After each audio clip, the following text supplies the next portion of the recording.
I don't know what propelled you to embark on this journey. Some of us, like myself, very consciously found ourselves leaving the city and entering the wilderness because of our questions, our doubts, our "but what about" questions. Others of us were never welcome in the city to begin with.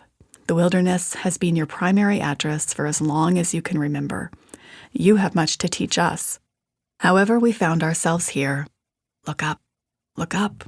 You can see the stars out here in a way you never could inside the city gates. You're not as alone as you feel. Note, it's worth noting that I am speaking to you as someone who was made for that city of certainty and belonging.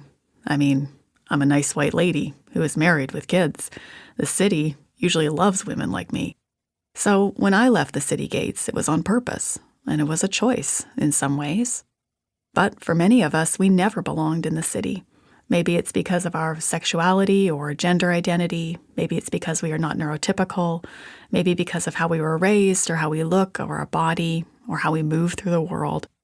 The city tends to value conformity, and for people like me, that's an actual possibility until it isn't.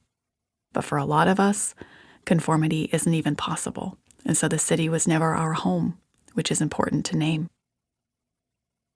This book is my own hopeful offering of what has served me in the wilderness, the practices and postures I have found to be good companions when danger feels close and losses have accumulated and loneliness a constant. The tools you actually need or eventually use might be different, because you're gloriously, wonderfully different from me. That's one of the reasons why I tend to steer clear of prescriptive advice and how-to manuals or instructions.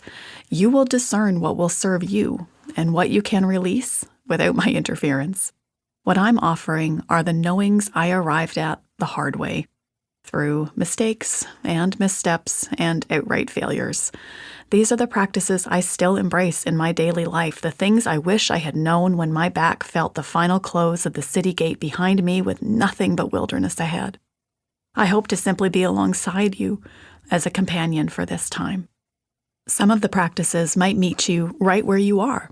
Others you'll remember in a few years when you need them. A few might not work for your own journey, and that's okay. In a lot of ways, I may have written the book I wish I would have had 20 years ago. Back then, I was in the early stages of what folks would now call deconstruction, but back then, I had no such language. It was just after 9/11, and I was a young pastor's wife, a fish-out-of-water Canadian in South Texas, and everything I thought I knew about God was disappearing like campaign promises. In the years since then, I've spent a lot of time out here in the wilderness. This big sky and wide open space have become a second home to me, even when I feel alone. It's here I discovered that the wilderness isn't a problem to be solved. It is another altar of intimacy with God. I never would have imagined that would be true all those years ago. Water in the literal desert. About 20 years ago, my husband and I were driving through Arizona, not quite halfway between our old life in Texas and our new life back home in Canada, towing a seen better days U-Haul stuffed with our worldly goods. Note, worldly goods, in our case, meant particle board furniture and secondhand books.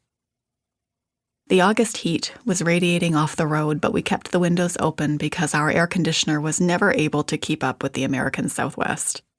Hot air thundered into our Chevy, whipping my hair out of its ponytail. My legs were stuck to the seat. It felt like I had been hot for years, and maybe that was true. This Canadian gal had never managed to acclimate to the temperature properly. The years we spent in South Texas had been a bittersweet roller coaster with beauty and sorrow, devastation and joy. The one constant was my inability to handle the heat well. Brian had just resigned from pastoral ministry, and we were limping home to Canada to reimagine our future, more than a little broken-hearted and burned out. Once idealistic, I had become cynical about fog machines and voter guides.